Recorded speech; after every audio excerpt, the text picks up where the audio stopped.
Hey everyone, welcome back to the realm. I'm Gina. I'm Rich. I'm Rob. I'm Amy. And I'm Brian.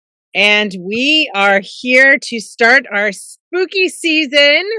So what is spooky season? Every October, we give you one full episode every single Monday where we talk about a spooky topic. We got some investigations to talk about this time. We'll have lots of investigations to talk about coming up. And every Wednesday, in place of our Weird Weekly News, we will be either reading scary stories or having other fun, spooky things. Like this Wednesday, we will be doing a movie review of a famous 1980s horror film. So you'll have to check back with us here in a couple days to hear that one. So tonight we are bringing you an episode on an investigation that the team just went to. And so I was not on this investigation. So I am going to turn this over to Rich, who is going to lead the show, and everybody's going to talk about this awesome place that they got to go to in Oshkosh, Wisconsin. So without further ado, the floor is yours, Rich. All right. Thank you, Gina. All right. As Gina said, we have some investigations that we'll be doing this year. We already talked about one earlier last season. Our most recent one was the Oshkosh Grand Opera House in Oshkosh, Wisconsin. About an hour 45, 2-hour drive from our location. We went up on a Friday night. We were there for a few hours. Beautiful place. Opened in 1883. Had several renovations done to the location. They had renovations from 82 to 86 and from 2009 to 2010. As I said, beautiful location. I think we had some pictures that we had posted. If we did not, we will be posting a little video or videos of the things we found and some of our investigation techniques of debunking some things that we thought we had. And I'm sure there's some photos that we're going to be posting as well. I know we did some Facebook Live stuff when we were there. So if anybody that was following us on Facebook, you would have saw part of the location when we were doing stuff. But yeah, great location. Thanks for the hospitality up there. The people were great. The woman I dealt with for scheduling was very helpful and set it up really nice. We had a contact that was there when we got there that spent the evening with us. We were there probably, I don't know, 5-6 hours, I think tops is what we were there. Cause I think, evidence review, I think when I was going through some stuff was about 5 hours, just over 5 hours worth of stuff. 6. Yeah. So it was a nice investigation. I think, we had 6 of us on site. We had myself, Brian, Jenny was there, and then we had Amy and Rob, and then we also had a guest investigator, Jeff was with us. And so we had a total of 6 people, which was probably perfect for the location. I think we could have got away with maybe a little less, depending on what locations we do. We shoot to have the whole crew go, but depending on the size, we'll limit it to, how many people we think we can have. Also, depending on what cost is involved of us traveling or going to a location that we're actually taking part in, of renting, I guess you would say, to do our investigations. This was one of those places that's notoriously haunted in Wisconsin. If you search them online, they come up under like top 10 most haunted locations in the state. So when we got there and we talked to our contact, we were informed that we were probably not the only investigation team that was going to be coming through for the weekend, because he kind of confused us with another team out of Wausau, and he said, "Oh, you guys, that must be the team tomorrow." So they do quite a bit of investigation, so they're relatively busy. And this location is a operating theater. They do plays, they do musicals. It's had different things throughout its life. It was a movie theater, adult movie theater, the opera house. It's been several different things as it's gone, but it was an adult movie theater. Yeah, at one point, Point in time. we didn't see Nah, any you remnants of forgot, that. Rob. We talked about it. Remember, we saw the pictures down in the basement. You said, "Oh, maybe that's who those people are from the adult Because I theater thought you were days." kidding. No, we weren't kidding. I thought you were kidding, Brian.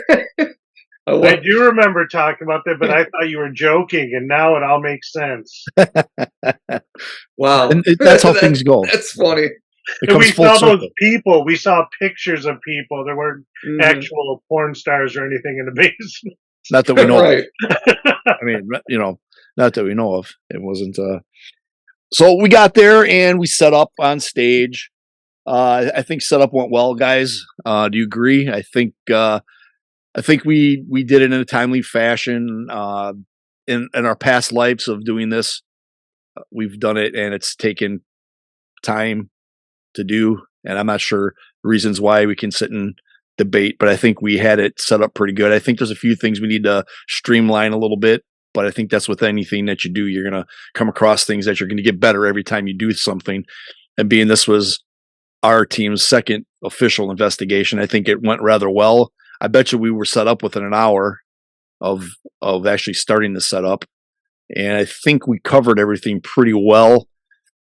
We probably were a little short on wires for the basement, but we had a trap cam that we were able to set up down there, so I think that covered it. But I think everything went well set up. You guys agree, or you think that? No, I think it was all hands on deck, so it went pretty smooth. And there's a lot of experience, and even the noobs were, involved. So Yeah, I thought everything, we already had a plan. right. That's good. I agree. That's kind of the way I was thinking, Rob. Is I think it once we knew what we were looking at after the tour, it was pretty easy to okay. Let's put the cameras here, here, and here. I think we already knew from what our contact was telling us about the location of what the reported supposed claims were. We kind of had an idea where we wanted to focus, and I think throughout the night we focused on those areas pretty well. I don't know. Brian, what do you think? You think everything went good? Did you have anything that concerned you? I mean, this was your second investigation, so I mean, do you think everything, flowed pretty I good? mean, Anything we could have done better? I think everything that we did, I thought it was pretty smooth.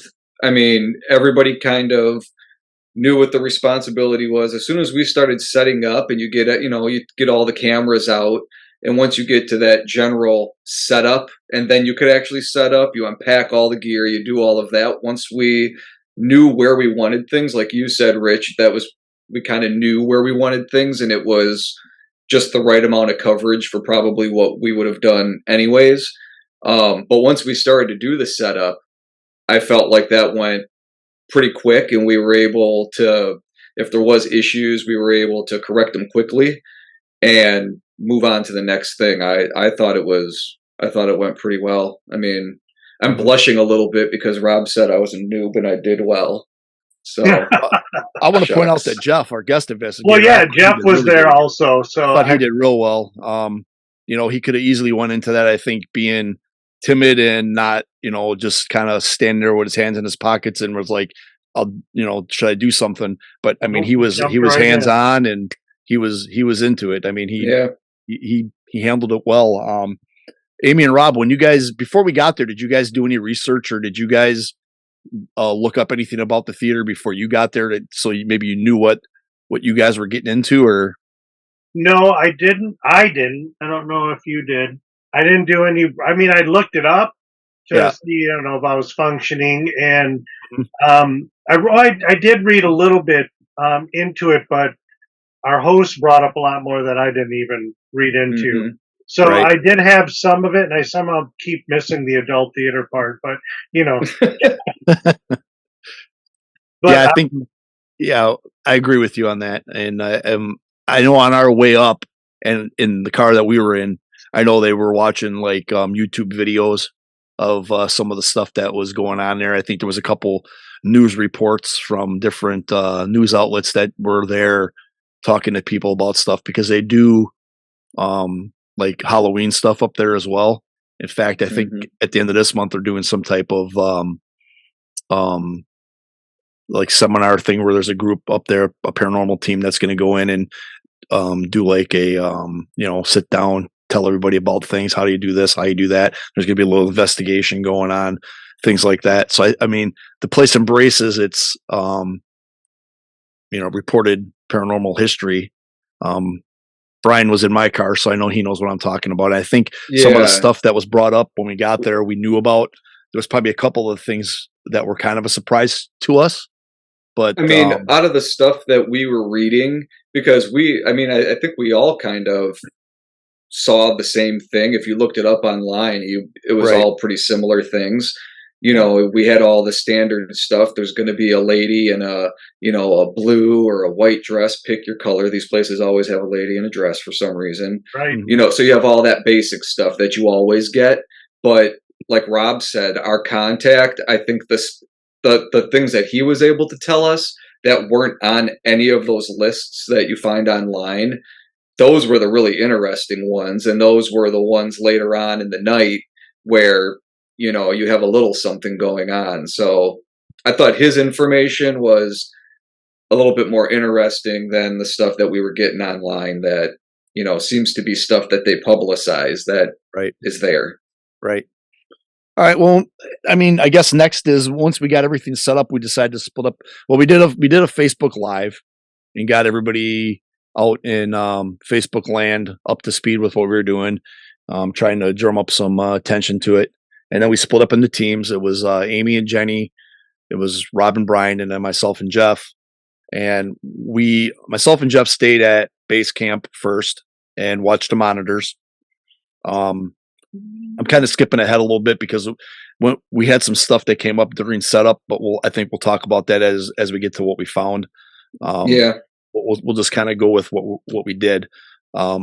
We sat at base camp, and I think we were there probably about an hour or so. I think the first spin for everybody was about an hour-ish. Amy and Jenny, I think you guys went downstairs first. Is that right? Yeah, we started in the basement. Yeah. Do you remember if you guys had any personal experiences, or what was your thought when you guys were going around? Did you get any feelings or anything? We didn't really get any feelings at all. I personally didn't. Jenny, I don't think mentioned if she did or not.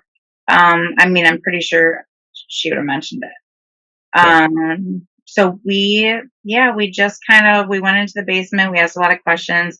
There were little things set up to kind of like surprise you around the corner, right? Like there was that thing hanging down at the end of the hall. And so we're like, oh, okay, well, yeah, that's that thing. So, that was it, but it was just, I think it just felt like normal. I don't think it didn't give me the creeps, didn't make the hair on my neck stand up or whatever. It just felt like we were hanging out. Yeah. Rob, you and Brian, do you guys have anything happen when did you guys go in the balcony first, I think, if I remember right?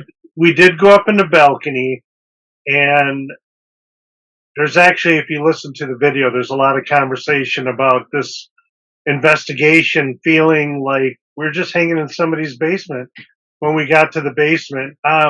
When we were up in the balcony, though, there was a lot of light play because there was a light shadow play, I should say, because we saw, or that's what we thought it was, but it was light play, was the lights in the aisles. And if you just moved a little bit, you would catch like almost like movement in the corner of your eye, but pretty sure it was just the lights. We had a lot of discussion on the HVAC, trying to figure out cold spot and checking out vents. Good. And it was an obscene amount of time that we were, but we figured it out. But you have to do it, right? Yeah, I mean, that's part of it. I mean, if we don't do it, yeah, we had to climb up on some stuff. Wish I had not say that.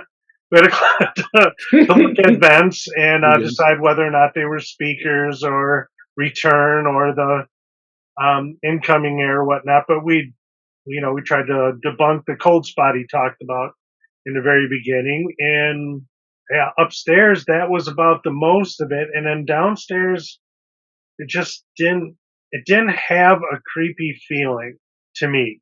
Maybe Brian just makes me feel secure and complete. That was the whole good cop, bad cop, right? Yes. Well, that's how until the end of the night with shit stain, then I got upset. But when we were, well, you know what? I didn't hear anything to disprove that when we were going through the evidence. So to be continued. But when we were out in like the house and in the balcony, that was the first thing that we kind of noticed was how the lights move. And it's even worse when if you were, in the first floor and you're looking up towards the balcony, it's all brass railing that's up there. So you have the aisle lights that reflect off of that. And if you just, like Rob said, if you just move your head a little bit, it looks like you see movement or a shadow. So I felt like that plays a lot of tricks on you. I thought we were able to debunk the cold spot. I'm going with that's debunked because we were told there were no vents there, but there is.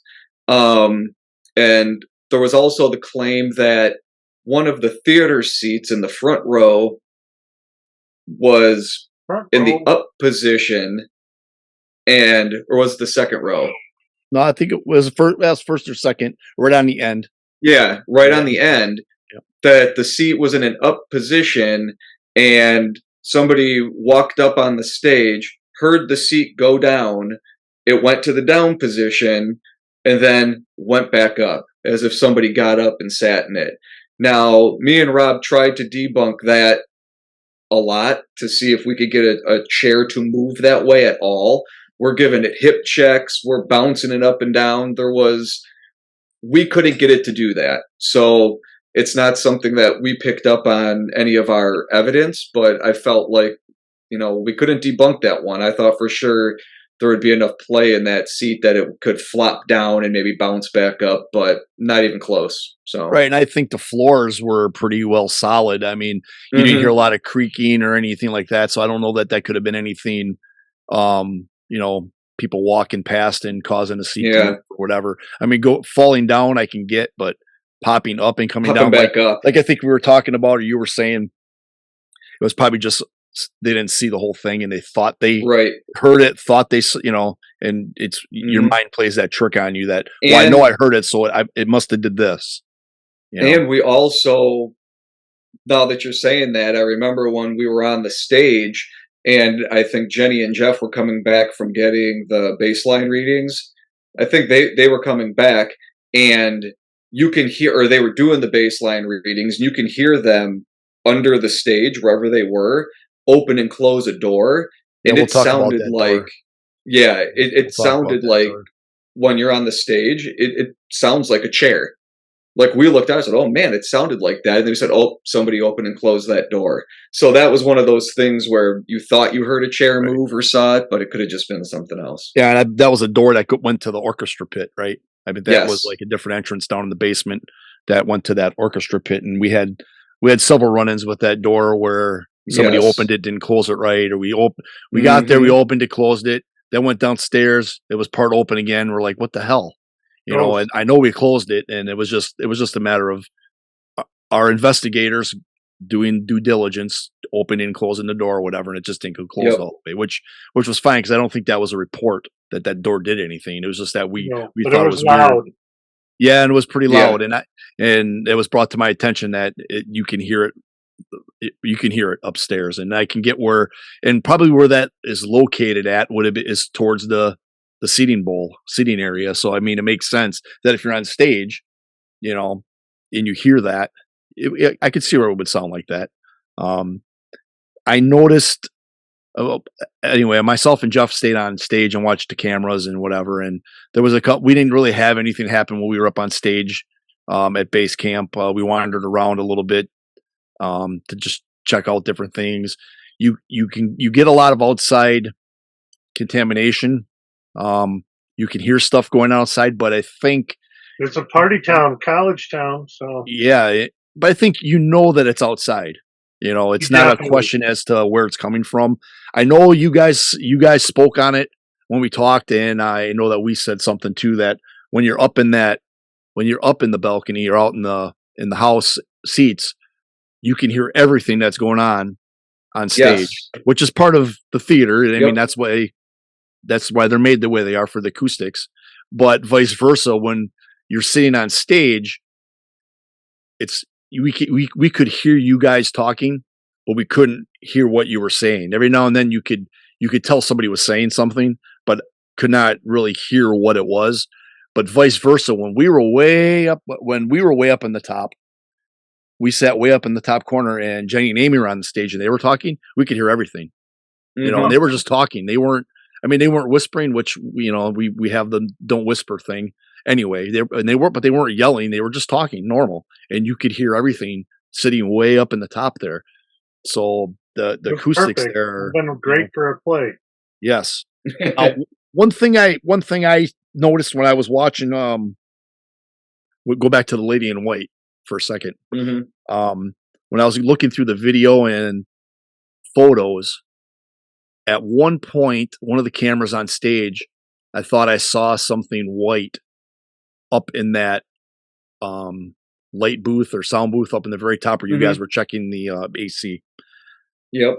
Thankfully, it was a frame by frame because it was there, then it was gone. And I'm like, what the hell was that? I had to go back a couple times. And what it ended up being was the door that's on that side. If you're standing from the stage looking up, would be on the left side. That was the entrance, the doorway to go in. The door was open. Well, myself and Jeff were down probably 10, 15 rows down where the actual walkway is to go out of the theater. But we were shining a flashlight up on the wall. Well, that reflection of that light was going through the doorway. So all you saw was like a pillar of white up in that booth.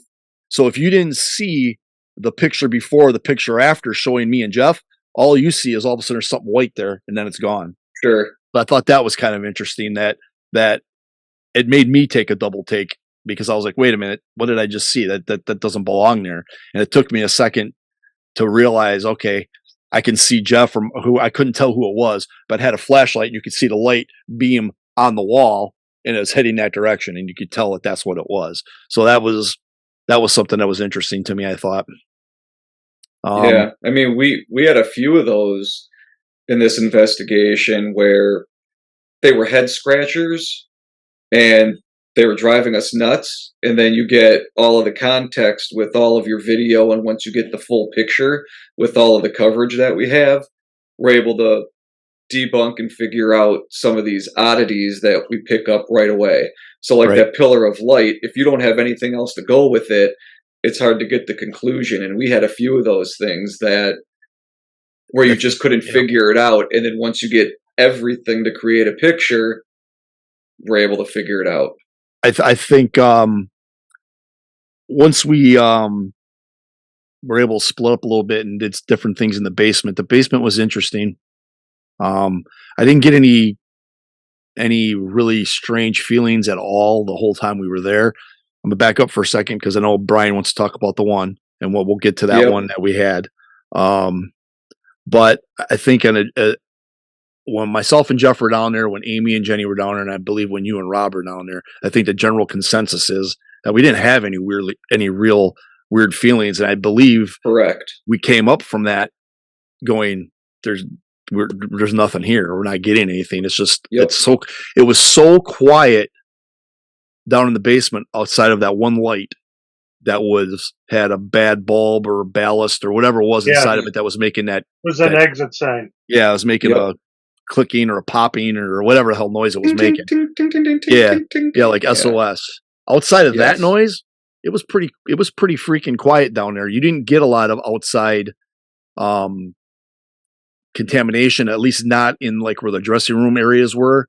I think as you got further past where under the stage was, you could hear a little bit because there were some outside exits over down a hallway there, but it wasn't too bad. I mean, once again, you could tell that it was an outside thing. So I think we all came away from that going, man, there's nothing going on here. We had a couple questions.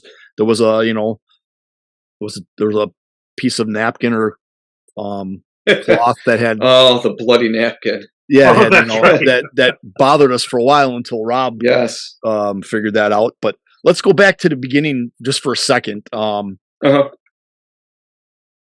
I asked if anybody had any feelings and stuff, now I've said this before, and I said it I think last week on one of our things we were talking about when we were talking about how we investigate. I don't get weird feelings too much when I go into a place.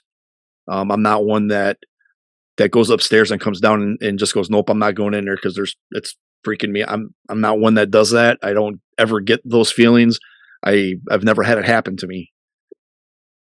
At one point during this investigation, whether it's anything or not, because we have nothing to back it up, it's just a personal experience. But the thing about it is there was 3 of us that had the same experience, and I didn't know what was going on. We were setting up cameras in the basement in one of the rooms that was we called it the Native American room. Mm-hmm. And Brian was downstairs with Jeff, and they were setting stuff up, and they were down there talking, and we were trying to get the camera to not be so blurry. We were trying to figure it out. We figured it out eventually. It was nothing paranormal, but it was freaking us out because of what it was doing. But that's beside the point. At one point, they were talking downstairs. I didn't know what was going on. I said, I'm coming down.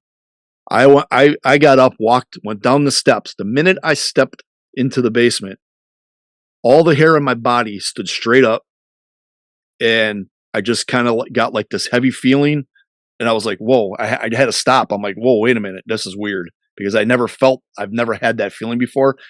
And Brian was coming at me. He goes, what's the matter? I said, I just got all the hair. He goes, you too?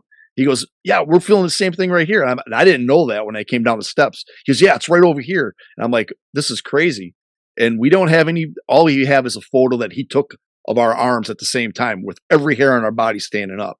And it was just right there at the bottom of the steps. And Jeff, I believe, has having the same thing going on, but he was down the hallway a little bit. Now, is it anything? I don't know. It's a personal experience is all it is. And all I can say is that I've never had it happen to me before. So it was kind of weird.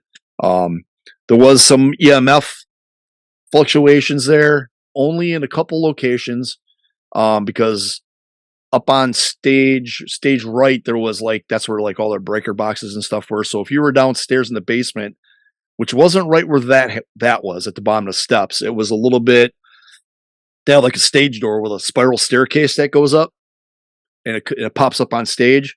Mm-hmm. There's a hallway there that goes down to where the under the stage area is. In that corridor, that corner there had high EMF. I think everybody had it.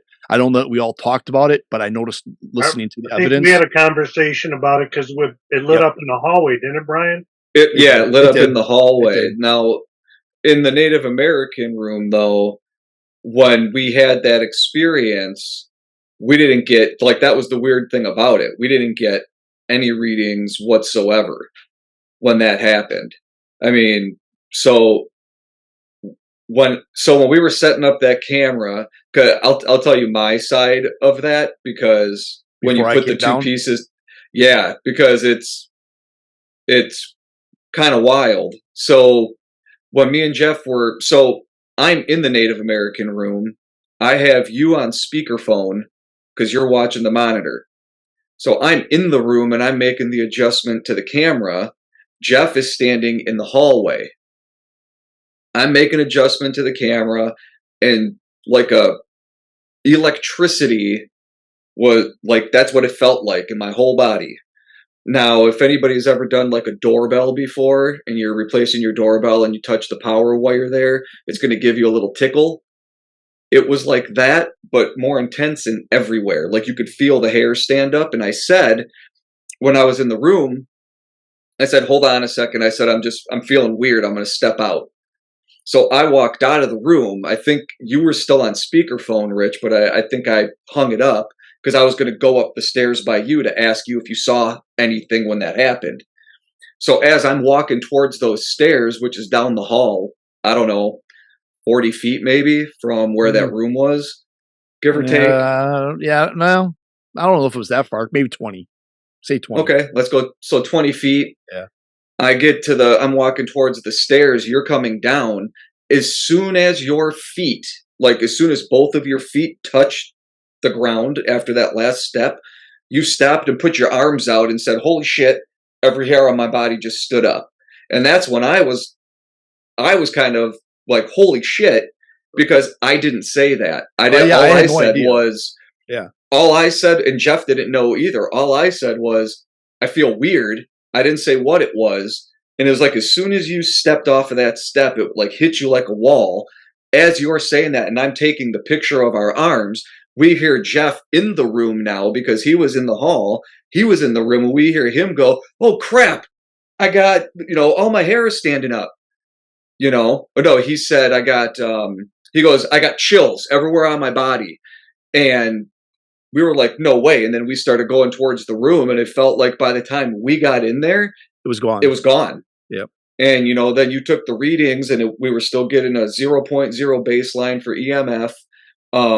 Temperature was like 71 degrees. There was nothing out of the ordinary about it. It was a really weird. experience. And like I said, it's And the rest of the night, it was gone. Yeah, I never had that happen. feeling again the rest of the night. No, I never had that feeling again. And it was really weird. Kick myself for not having more evidence on that, but you just don't know when those things are going to happen. I mean, like I said earlier, we learn as we go. I think going to have to start wearing a camera, I guess, a little bit more at the beginning, right when we start setting up, just for the fact of this investigation. We had some things that happened before we started investigating, which we were able to figure out what they were, but without a bunch of other things to help us figure it out, it was difficult because they were to the point where we had to put several pieces of evidence together to come up with what it was. And I'm going to be hard pressed to say that if some of this stuff would be, hopefully another team is listening to this and they understand the importance of going back and going over your evidence and make sure whatever you have that you can look at, you look at and try to link up.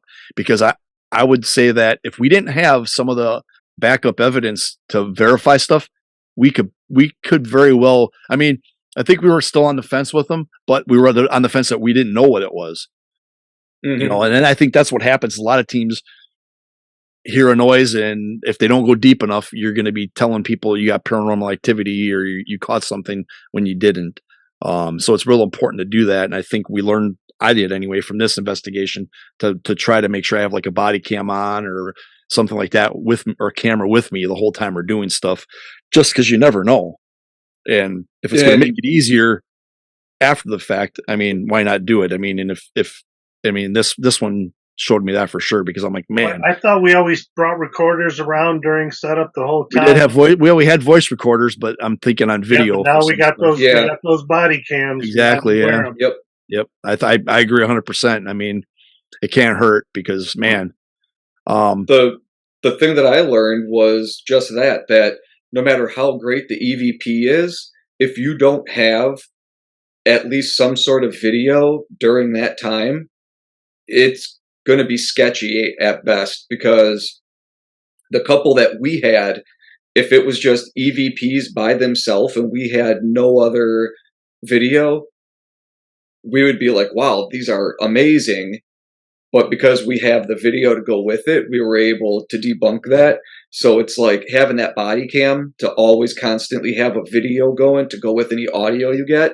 Right. I mean, we had that a couple of times in this one where we're getting different audio on a voice recorder than on a body cam, but we have the footage and the audio of both to be able to show, Right. I think that was about all we had going on. I don't think we had anything else. We wrapped up, I think, after we did like a spirit box session down in the basement. We kind of came together as a group, went downstairs. Let's go do another spirit box. We did Facebook Live. Had down in that location, which we called the Christmas tree room. It's where they kept all their decorations. Amy pointed out they had some scary stuff down there for when they do their Halloween stuff.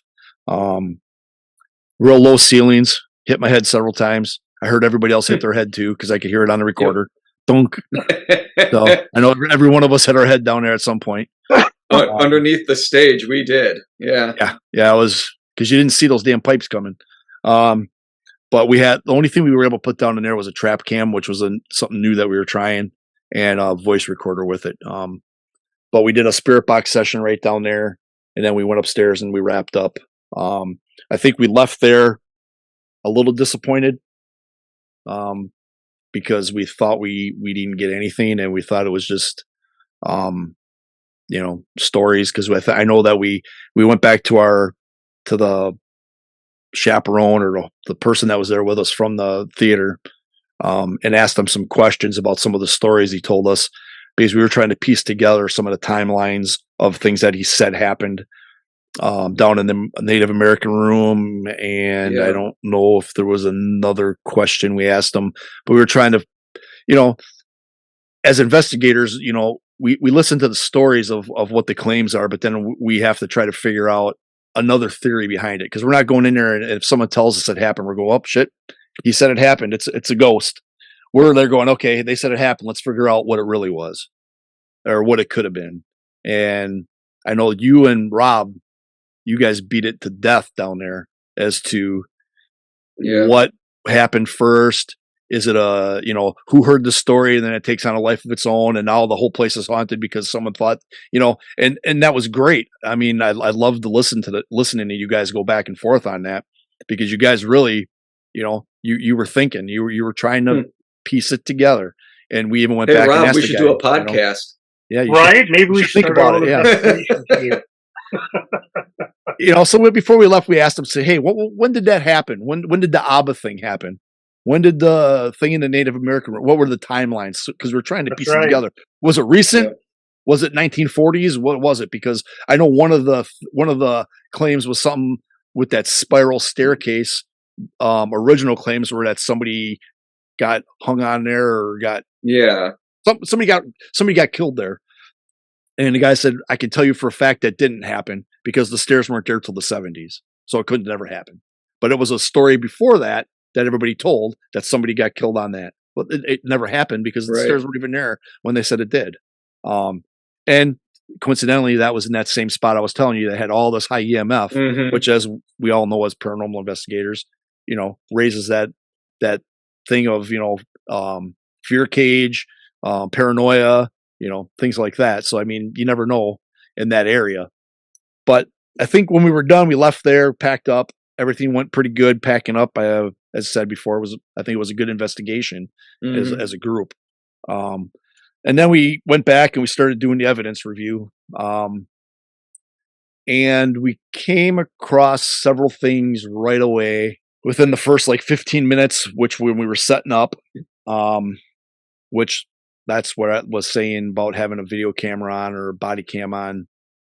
I don't know that it would help some of the stuff, but it might have helped us narrow it down a little bit. It took us a little bit. We figured out what it was, what we heard, and it didn't. I mean, I misinterpreted from the beginning what it said, what we were hearing, because it wasn't what we heard. It wasn't what was being said, but it took us a while to figure out what it was. I don't know that we need to go into what it was. Did you put that together in evidence, Brian, for showing something we caught, but we after doing our thing we do, we figured out what it was to show people, or did you not do that?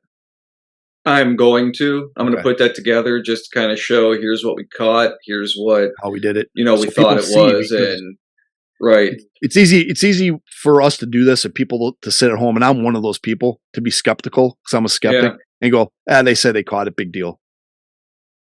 That we had to go back and look at several things to find out what it really was. And Which whisper was it? What's that?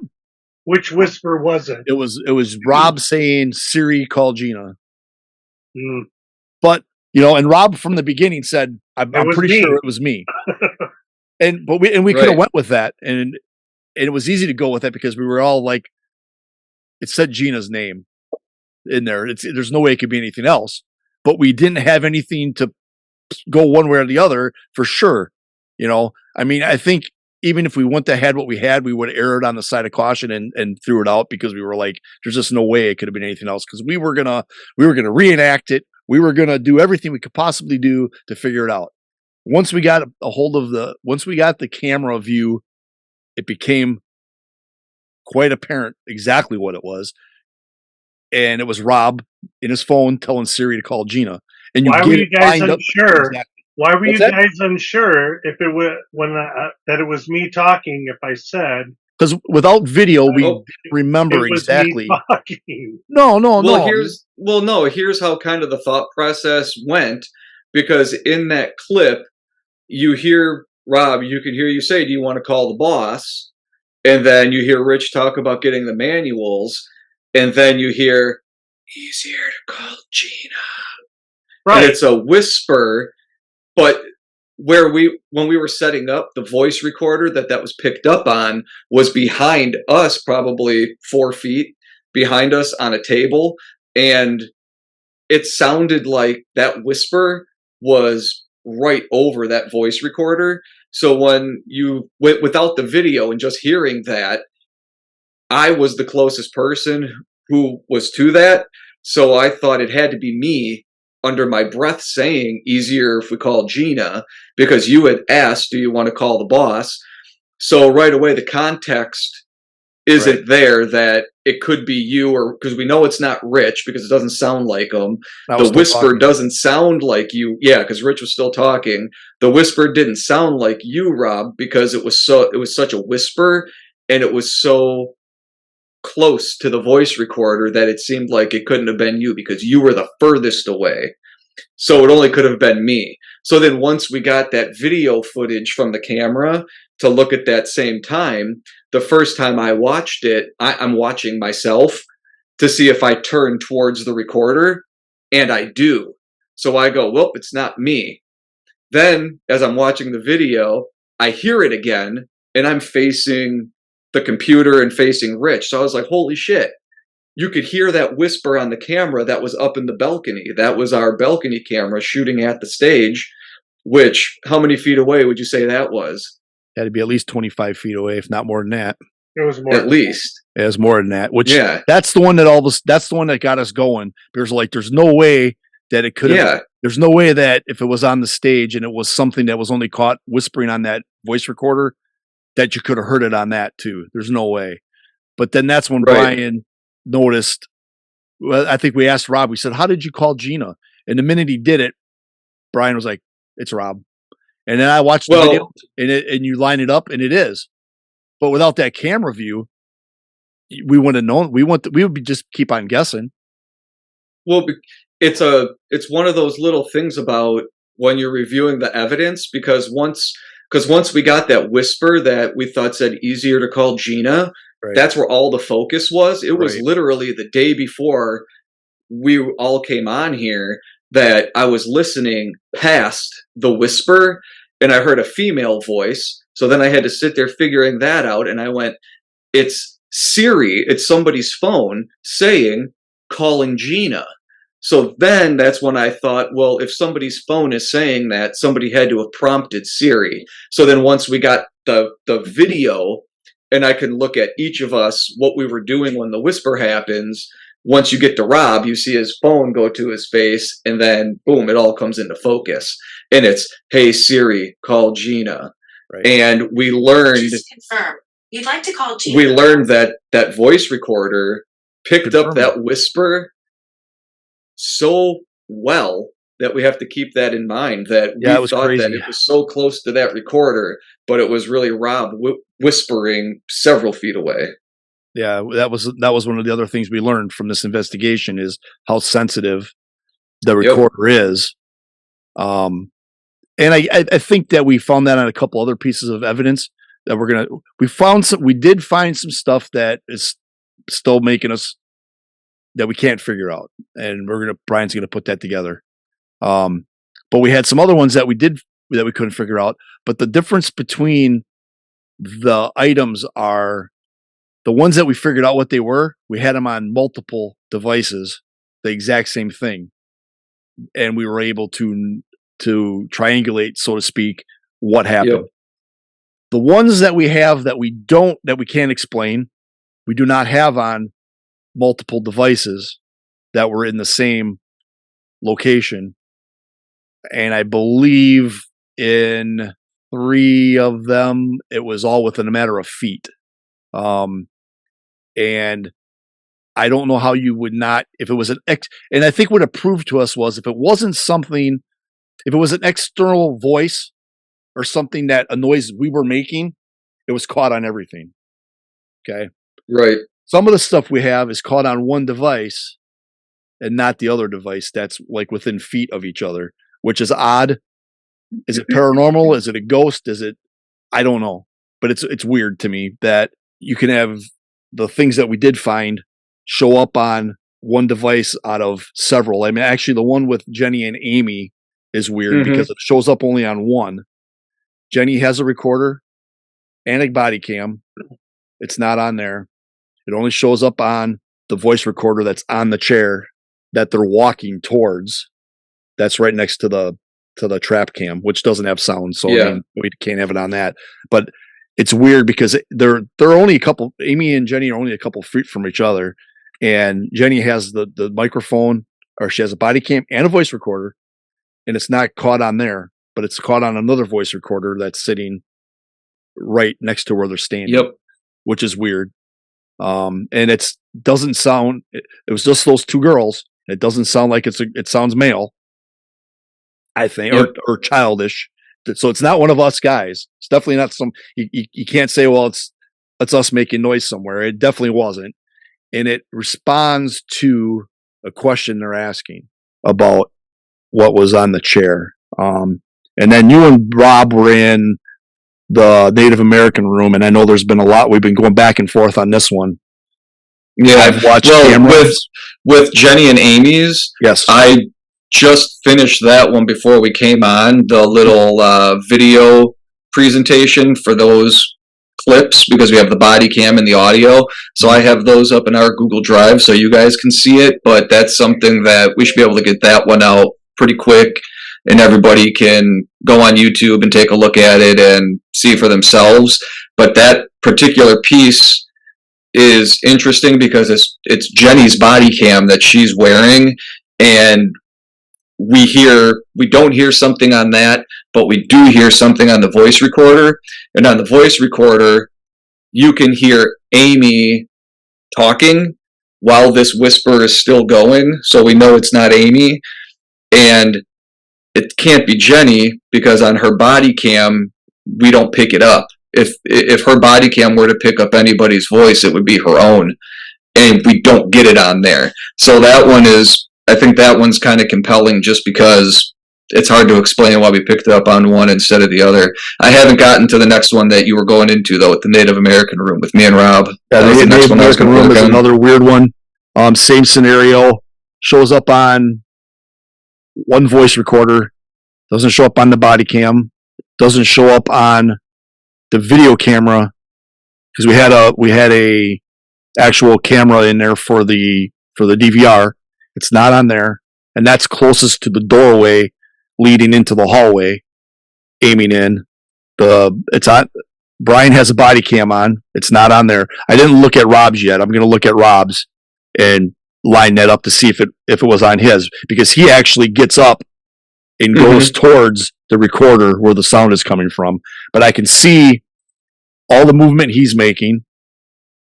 He doesn't do anything other than pick up the cat balls that don't make noise, puts them in his pocket. I can't hear any outside noise. I can hear the light in the hallway on the camera that's closest to the doorway, but even that is hard to pick up on the camera. The sound of it, you can hear it if you're listening for it, but it's not like every 2 minutes or every 5 minutes and it's a pronounced sound. You go, oh yeah, that's what it is. You have to really listen. I had to go back and listen to it, that whole segment, to try to rule out what it could be, and I could not hear anything what we hear in there, I don't know. We don't know what it is. I think we're in agreement. We don't know what it is, but it shows up only on the voice recorder, and it's a sound that I have no idea what it is. Brian, Rob, I don't know if you guys have anything on it. I mean, I don't know what it is. It should show up on there. It should be on anything else that's there. I mean, it's one of them. Like, it's not you guys talking earlier. For sure. It's not right. A voice sound, and you guys are talking when it happens. And so, I mean, it's not you guys making that sound. It's a sound from somewhere, but I have no clue what it is. I never hear it again. I didn't hear it before that. I didn't hear it after it. It's like you said before that we kind of noticed that everything, or every sound that we make, or any sound that is in the room is a constant on both recordings that we have, but it's the thing that's missing that's only on one of them. And I'm going to point out that you guys, the weird thing. Both groups, Jenny and Amy and you guys, were like dead spot on tagging every little noise that you guys heard. So that's where it also brings in the question as to if it's that pronounced to hear it on the recorder, you should have heard it and pointed out, oh, that was me, that was my stomach, that was this, that's this. And nobody said anything in both of those circumstances. So it's weird. Like I said, are we here to say, yep, caught a ghost? Yep. It's something paranormal? No. It's something weird we caught that we can't explain. And we're going to put it out there. If someone says, you guys are idiots, it's this. Tell us. Tell us what it is. Because we don't know what it is. And, you know, it's not like we listened to it for 5 minutes and put a stamp on it and went, oh, that's it. We don't know. We've been messing with this for weeks, almost a month, back and forth, trying to figure these things out. It's not something that we take lightly as just saying it's this. We're trying to figure out what it could possibly be. And it's one of the ones we have that we don't know. I think the other two, one is myself and Jeff in the hallway there, and you can hear a little kid or a girl giggling or singing. I finished that one too. That was the first clip that I did, and that one should be out too. So same type of thing. It's on the voice recorder and not my body cam. Mm-hmm. Take a listen to it when he puts it out there. I don't know how to explain that one. It definitely wasn't me. I don't sing like a girl. And it was. No, but you scream like one when there's bats. This is true. The bat was that was bad. So it doesn't matter how close to the ground you get, it's still not good. So when he puts them out there, where is he posting those at? Where are you going to post those at once we get them all done? Are you going to put them on? One of us have to put them on Facebook on our page. Is what we got to do. I think Gina's probably going to take them and put them on the Facebook page, and I think for the Taylor home, she may have put it on YouTube on our YouTube channel. On YouTube, yeah. So we can. I'm pretty sure they'll be on there too. YouTube, yeah. And I want to send them up to. I want to send them up to the. We can get them with those guys up there. And show them and say, hey, well, we were there. Thank you for having us. This, that, whatever. Here's some stuff that we thought was weird. Take a listen or take a look, see what you think. For all we know, it's something that they could say, oh, no, that's this. It happens. But exactly, it was not brought to our attention when we were there. But the one with the girl or the kid voice singing has pitch to it. It's like a couple syllables. It's weird.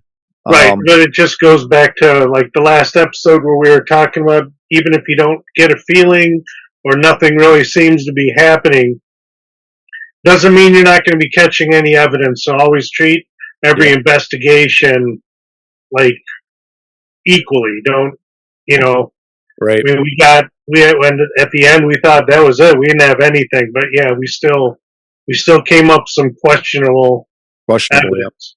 And that's happened a lot to us, Rob, in the past, where we go away from places. You, me, and Amy, we've been doing this together for a while now, where we've left places just going, that was a bust, and after you listen, it seems to be a lot of EVP stuff we always seem to catch. We don't seem to catch a lot on video or cameras, which is disappointing. I think it takes less energy, right? Isn't that the whole theory? Probably, yeah. To make the noise than it is to, but maybe someday. I mean, we got a pretty good orb once. Yeah, we do, and we've got some investigations coming up here that we'll be going through with the listeners here too as well. Hopefully, some of these sound promising, so I'm hoping that they're going to be they're going to live up to expectations. I think this one we had one more up on the stage. I think it's me making the noise, but I think Brian's going to put it out there. Everybody can decide because it's another one of those things where it's on a couple pieces, but not on the others. Yep, it's when we find that Lisa Turtle napkin with the lipstick on the stage. Twist. Rob figures out the mystery. Yep. I think it's me making a noise, but then I listen to it and I go, I don't know if it's me or not because Brian should have caught me making that noise, but I don't know. I go back and forth. I think it's me, but Yeah, I think it's you. I think it's probably going to be a better piece of evidence to show us how the body cam picks up sound.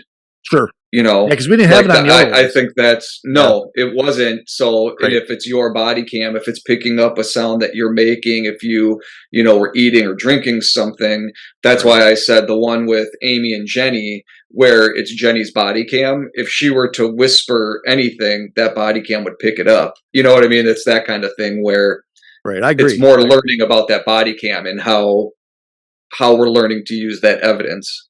Right. I think it's good to put that stuff out there and let other people listen. Yep. And I mean, you know, as a community, you know, I think it's important that everybody works together. I don't think it makes no sense to isolate people and say, you know, we don't want to work with you or we don't want your opinion. You know, we know everything, because that's not the case. And we're definitely not here to say that. If anybody wants to listen to it, or anybody wants to help us out and say, hey, can we take a listen to that again? Can you send me a file or something? We want to clean it up or something and maybe hear a little better, you know, whatever. I mean, we're all for that. We're just trying to figure it out. But I think all in all, it was great. What do you guys think? Good investigation, better than expected. It was better than expected. I think that everything went smooth. The setup went smooth. We had a little issue with the cameras at first, but it's a new system. Right.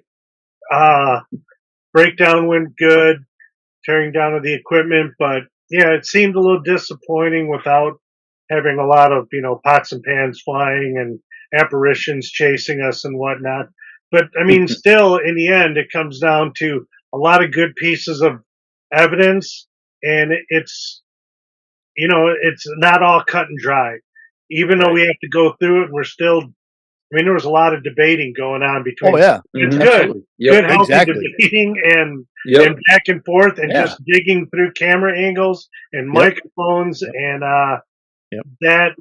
that makes it worthwhile too. It does. Mhm. It does. I agree 100%. I mean, anybody can say it was this, but I think if we all put our heads together like we did on this one, you know, there was a lot of back and forth, and I think that's good though, because Brian came up with some good points and some things he pointed out that my mind wasn't going that direction.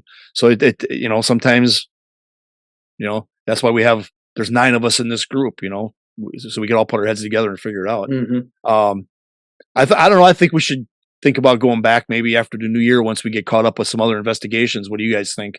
I mean, we can look Absolutely, into I it. don't think we put in enough time.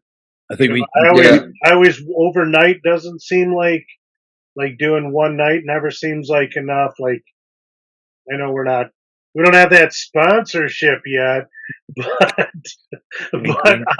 yeah, you know, putting in 2 nights. So another one would be, we could approach it a little bit differently. I think so too. Yeah, maybe we know where to focus a little bit more, and I think we can, you know, once we have the camera system working the way we want it to work a little bit more, we know maybe some different areas to put the cameras in. Mhm. You know, and now we know what to expect with the acoustic. You know, we, like you said, Rob. Now I think a second investigation we could focus a little better on what we need to. So I think all in all, I think Oshkosh Grand Opera House was great. Once again, thanks for having us out, guys. It was great. Maybe you'll be seeing us in the future. To And the also, just listeners, because we didn't gather a whole bunch of crazy evidence. I mean, we've been like for our schoolhouse where we've gotten a whole bunch of activity and evidence one night, and we've gone to other trips and nothing has happened. So,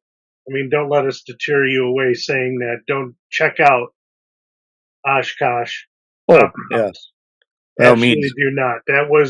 There's still some stuff going on there, and you never know what you're going to get or when you're going to get it. So I'd like to hear some check other it out. teams stuff. You know, find out what other teams have found. I kind of looked a little bit to see if anybody had anything out there, and I didn't see anything after we went, because I thought it'd be interesting just to see if anybody had something similar to what we had, kind of like with the Taylor Yeah. home, where we found out that voice or whatever we heard in that basement room, Right. Yeah. They picked it up too. somebody else had caught as well, which we didn't know. Yeah. So that was I mean, cool that we found out someone else had the same experience. But no, this place was a cool place. I think of all the places, like it's a cool place to be able to get into for still being a noob like I am, Rob. Being able to go to a place like this, it was just a really it was a really neat place. Like, it was just one of those cool locations where even if we wouldn't have found anything, it was cool to have the run of the place at the oldest theater in the state. To be able to be there and investigate was just a cool experience. And as an investigation, this one was probably like the perfect little smorgasbord of investigations. It was a cool location. And then during the evidence, we found stuff that we questioned. We found stuff that we debunked. And then there's things that are lingering. Like, there was a little bit of everything. And being able to debunk the stuff and to go through the evidence and use a lot of critical thinking, like, that's kind of like what Rob said. It kind of made it worth it. Like, that the whole thing was a really good investigation experience. And then maybe after this next investigation, you'll get promoted to not a noob. And a non-noob? A non-noob. Sounds like Mork from Ork, or I don't know. Nine Numb? That's a Star Wars character. Not noob non. Yeah. All right. Nine Numb. We do have to come up with nicknames for the Bryans, so we'll have to start thinking about that. The Bryans. The Bryans. Otherwise, we'll be calling Brian, and everybody will come running. Are we like the Coreys? Yes. Yes. Yep. I shouldn't have said that. No. No, too late. Not like the Coreys. All right. Well, thanks, guys, for coming on. Thanks, Amy, Rob, All Brian. Right.